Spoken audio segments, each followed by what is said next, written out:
안녕하세요. 자, 이 시간에는 이제 두 번째 시간이 되겠습니다.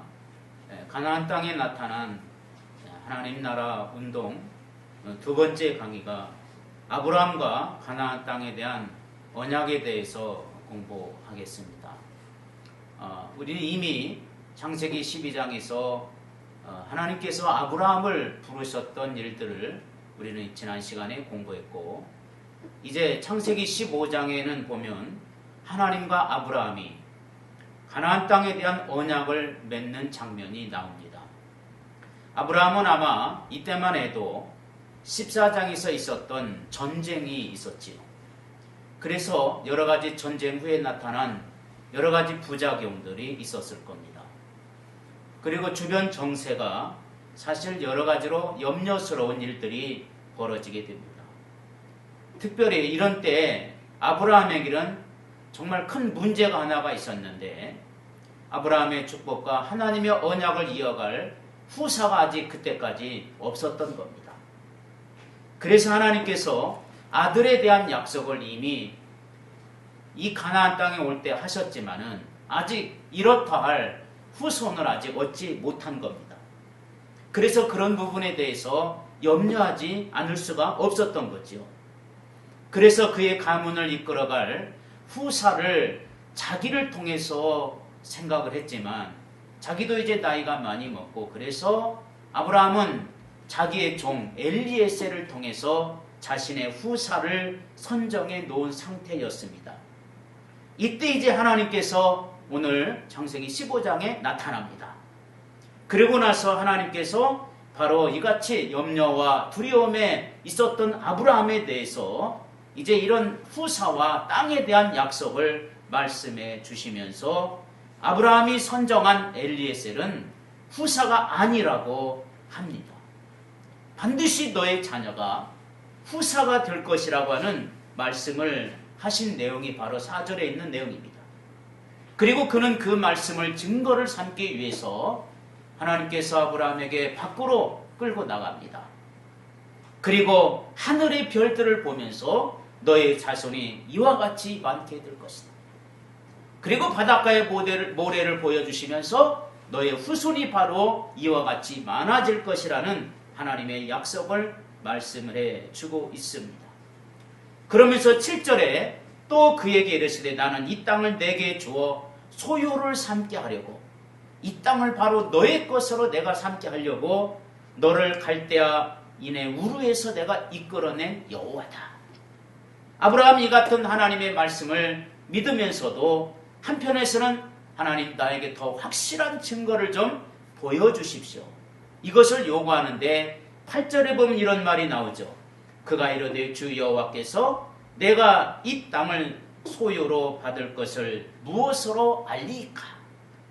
하나님께서 이 같은 아브라함의 요구에 대해서 짐승을 준비해서 하나님 앞에 제단을 쌓아갑니다.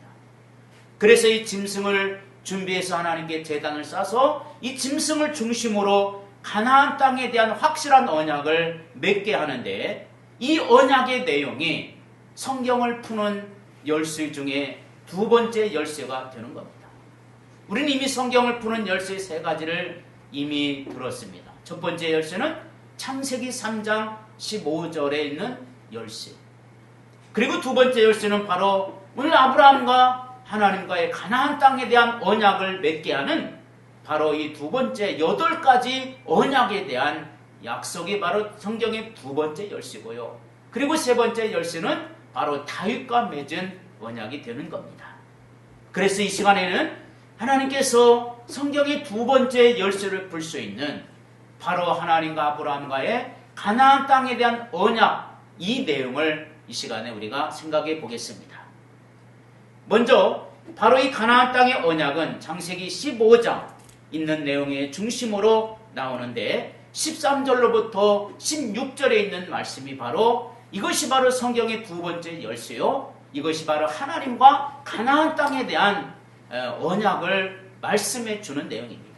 이 8가지 내용을 보게 되면 이 내용을 통해서 하나님이 어떻게 가나안 땅을 이스라엘의 백성들, 즉 아브라함에게 후손에게 영원한 땅으로 주시는지를 설명하고 있다는 것을 우리가 알 수가 있습니다. 이 8가지 언약을 보게 되면 13절의 말씀을 보게 되면 이런 말이 있습니다. 여호와께서 아브라함에게 이르시되 너는 반드시 알아라. 하나님이 반드시 이 약속을 반드시 이룰 것이라는 하나님의 결단도 여기에 들어가 있는 것을 보게 됩니다. 첫 번째는 내 자손이 이방에서 객이 될 것이다. 하나님이 분명하게 말씀합니다. 이 자손은 바로 이방, 다른 나라에서 손님처럼 살게 될 것이다. 이방의 객이라는 말은 바로 다른 나라에 바로 끌려가게 될 것, 또는 이방 나라에 거기에 들어가서 살게 될 것을 말씀하고 있는 겁니다. 두 번째는 바로 두 번째 과정이 나오는데, 그 이방 나라의 객이 되는데, 두 번째는 그들을 섬기겠다. 즉 그들의 종이 되겠다, 이런 내용이죠. 바로 이방 나라의 종이 된다고 하는 과정이 바로 두 번째 과정이고요. 그 다음에 세 번째 과정은 그들을 섬기는데 몇 년 동안 섬기냐면 바로 400년 동안이나 그들을 섬기게 될 것이다 말씀하고 있습니다. 뿐만 아니라 네 번째 과정은 그들은 너의 자손을 괴롭게 할 것이다.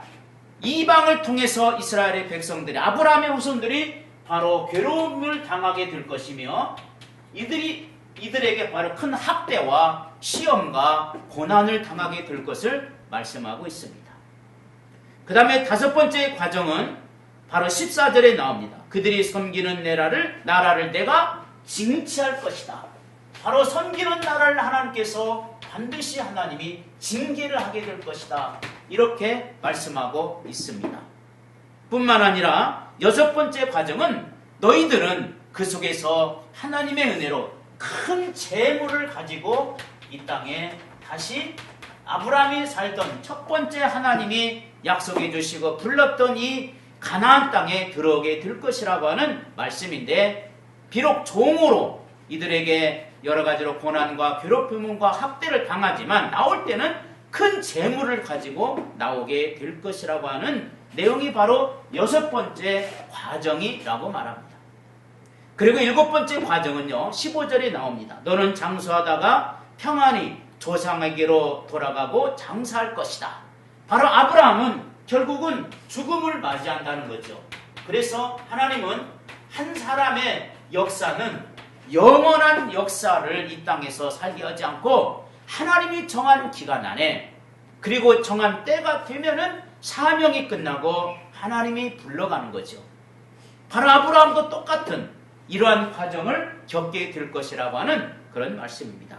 뿐만 아니라 16절은 바로 아무리 족속의 죄악, 즉 가나안 땅의 모든 죄악이 차기까지 이런 일들이 벌어지게 될 것이다. 그래서 하나님께서는 바로 가나안 땅이 아브라함의 후손의 모든 소유권이 결국에는 이런 과정을 통해서 넘어가게 될 것이라고 하는 말씀을 해 주시는 겁니다.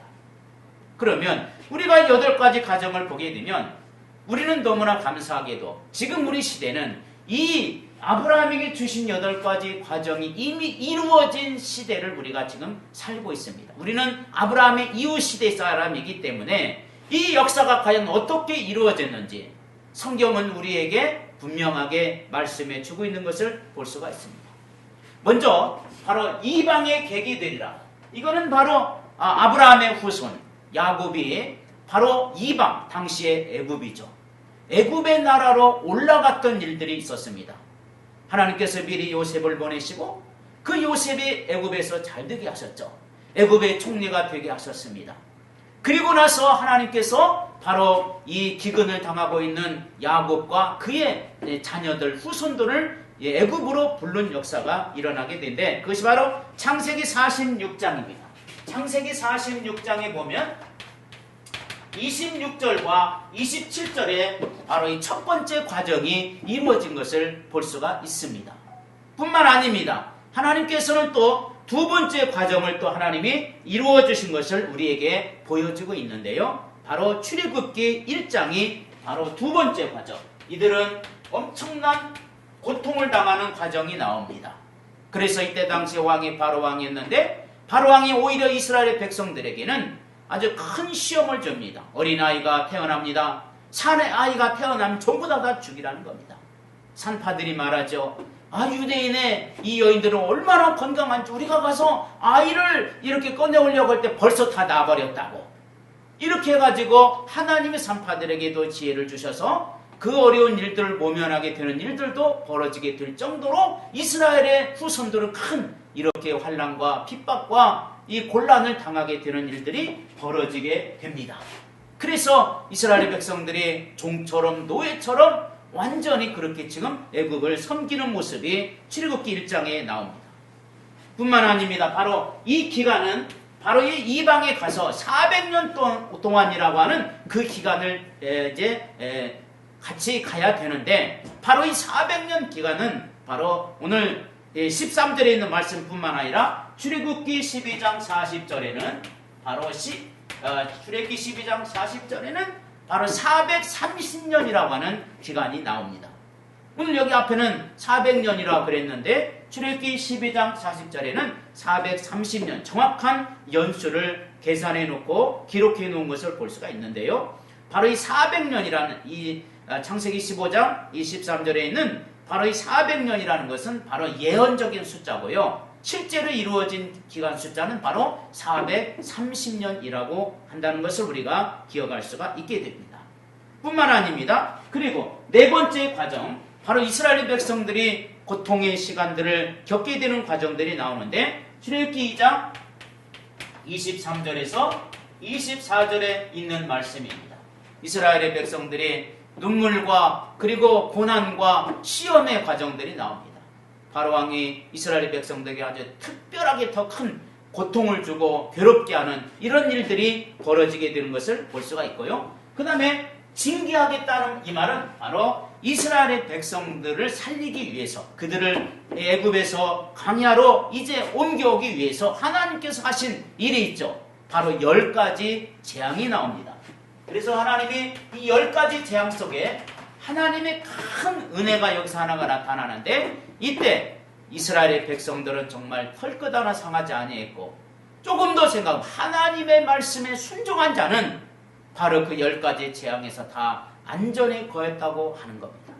이 10가지 재앙을 보게 되면 첫 번째가 피의 재앙이죠. 피. 두 번째가 바로 개구리 재앙입니다. 세 번째가 이의 재앙이고, 네 번째가 파리 재앙이고, 다섯 번째가 악질, 이게 돌림병, 전염병입니다.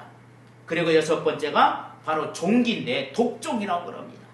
그리고 일곱 번째는 그 불덩이 같은 우박이 떨어져서 바로 애굽의 온 전역에 큰 징계가 떨어지는 모습을 보게 되고, 아홉 번째는 바로 흑암의 재앙이고, 열 번째 재앙은 우리가 잘 아는 바로 이 유월절 재앙.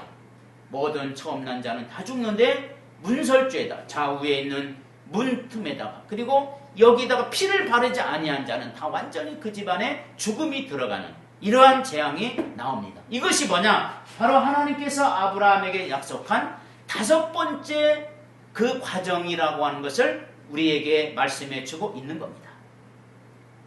이 과정은, 이 재앙은 우리가 출애굽기 공부할 때 더 자세하게 공부하게 될 겁니다.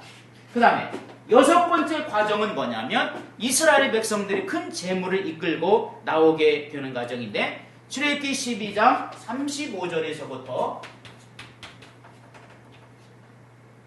출애굽기 12장 35절로부터 36절에 있는 말씀입니다. 이스라엘 백성들이 모세 인도로 이제 애굽의 고센 땅을 출발하기 전날에 바로 유월절 재앙, 마지막 장자들이 다 죽음의 재앙, 그때 바로 애굽 사람들에게 가서 요구하면 전부 다 금도 주고 은도 주고 먹을 것도 주고, 그래서 큰 재물을 이끌고 나왔다고 하는 내용이 바로 출애굽기 12장 35절에서 36절에 있는 말씀을 보면 알 수가 있습니다.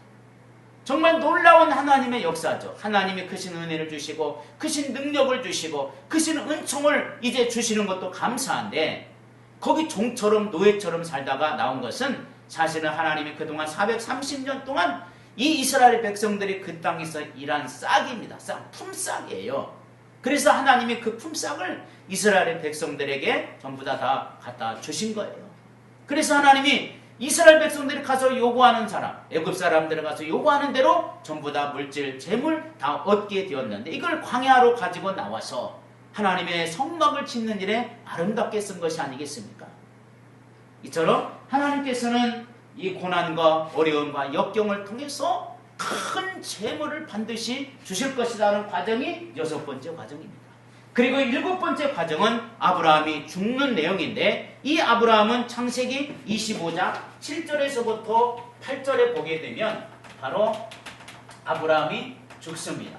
아브라함은 175살에 죽죠.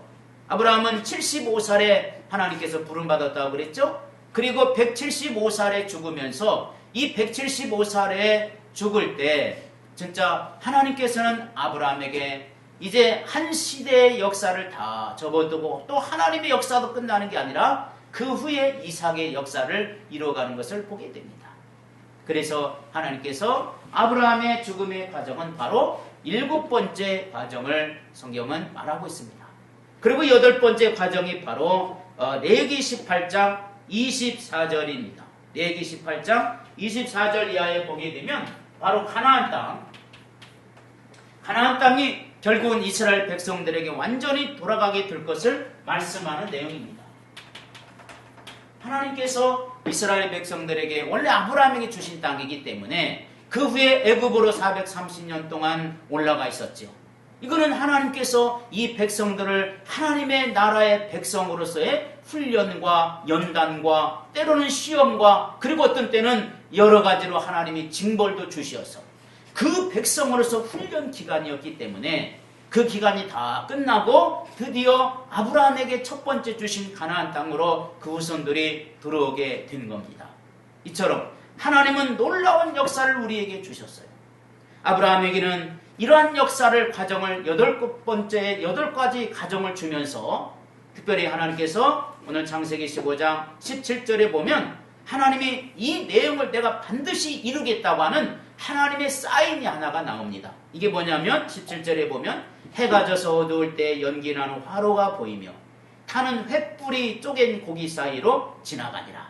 이 사인을 해줍니다. 하나님이 여기다가 불도장을 딱 찍어 놓습니다. 하나님이 어떤 경우가 있다 할지라도 절대로 이것을 내가 변함없게 그렇게 하겠다 이런 뜻이죠. 그래서 18절에 보면 하나님께서 분명히 이렇게 말합니다. 그날에 여호와께서 아브라함과 더불어 언약을 세워 이르시되 내가 이 땅을 애굽강에서부터 그 큰 강 유브라데까지 내 자손에게 주노라. 완전히 하나님의 계약을 딱 완료를 시킵니다. 참 아브라함은 이제는 어떤 경우도 이제 하나님을 떠날 수 없게 되겠죠. 이제는 하나님의 부르심을 받았고 하나님의 약속도 받았고 어떤 상황에서도 절대로 떠날 수 없는 그런 상황이 되었을 뿐만 아니라 이제는 어느 정도 하나님께서 아브라함과 이런 언약을 해주신 겁니다. 그래서 이 8가지 언약이 바로 이 내용이 바로 출애굽기입니다. 이 8가지 언약이 바로 레위기입니다. 이 8가지 언약이 바로 신명기이고 그 다음에 바로 민수기입니다. 그리고 여호수아까지 이 내용은 전부 다 들어가게 된 겁니다. 그래서 우리 믿음의 사람들은 하나님은 항상 어느 날 갑자기 우리들 가운데 역사하는 분이 아니라 이미 하나님의 뜻을 정해놓으시고 오늘 저와 여러분의 삶 속에서 개입하셔서 그때그때마다 하나님의 뜻을 우리에게 이루게 하는 과정일 겁니다. 그러므로 오늘 우리가 당하는 과정이 있다면 오늘 우리가 당하는 일이 있다면 하나님은 우리의 이 당하는 일이 끝이 아니라 하나의 과정일 뿐이라는 것을 우리는 기억해야 될 줄로 믿습니다. 자, 이런 약속을 받고 이제 하나님께서 16장에 보게 되면 이제 16장 이하에 보면 하나님이 이 약속을 완전히 이루어 가시는 모습을 우리에게 보여줍니다. 이제 이 언약을 이루기 위해서 하나님은 그때부터 이제 드디어 역사를 통치하십니다. 아브라함과 그의 후손을 통해서 이 역사를 통치하는데 하나님이 역사를 통치할 때 사람을 세웁니다. 어떤 때는 좋은 사람도 세우고 어떤 사람은 또 여러 가지로 나쁜 사람, 악한 사람도 세우기도 합니다. 때로는 사람들 중에는 뭐 좋은 사람도 있지만은 여러 가지로 꾀도 부리고 또 하나님 앞에 배반도 하고 이런 여러 가지 사람들을 세워서 하나님은 역사를 주관하시고 이루어 가시는 모습을 이제는 보게 됩니다. 그래서 여기에 보게 되면 16장에 보면 하갈과 이스마엘을 하나님이 이 가정에 주시는 겁니다. 아브라함의 가정 문제가 16장에 나와요. 이 두 가지 의미가 있는데 하나는 역사적으로 당시 시대의 풍습이었습니다. 이 축첩 제도인데 이것을 예리하게 보여주고 있어요. 그 시대에 축첩 제도에 대한 내용들이 사실은 아브라함의 가정에도 임했어요. 하나님을 섬기는 가정에도 별로 덕스럽지 못한 일이지만 이 가정에도 그 시대의 풍습이었고 그 시대의 역사를 주관하시는 하나님의 은혜의 역사 속에서도 아브라함의 가정에 이러한 덕스럽지 못한 일이 하나 생겼다는 것을 16장에 기록하고 있습니다.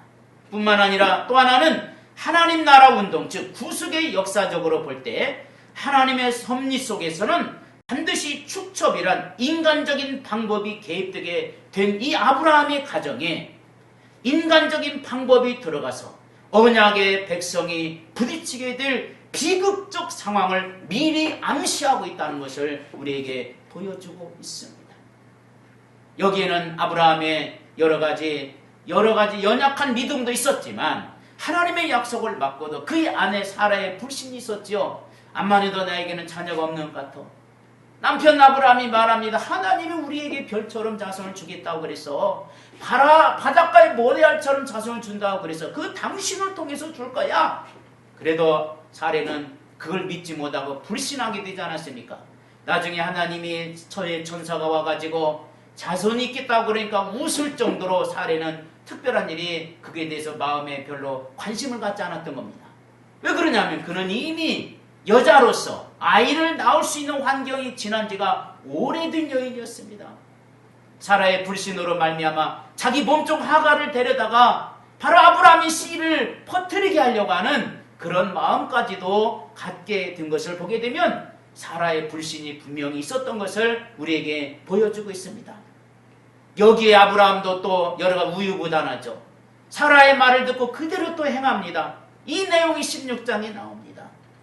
그리고 거기에 또 하갈이 아기를 뵈니까 자기 본부인이었던 첫 번째 부인이었던 사라를 그저 못살게 구니까 사라가 또 그것 때문에 또 가정에 분란이 생길 수밖에 없었어요. 그래서 6절에 보면은 사라가 하갈을 학대했더니 하갈이 사라 앞에서 도망갔더라. 왜 도망갔을까요? 야, 내가 뭐 도망가면 분명히 남편이 찾아올 거야. 자기 씨를 못 얻으니까. 사라는 말이죠.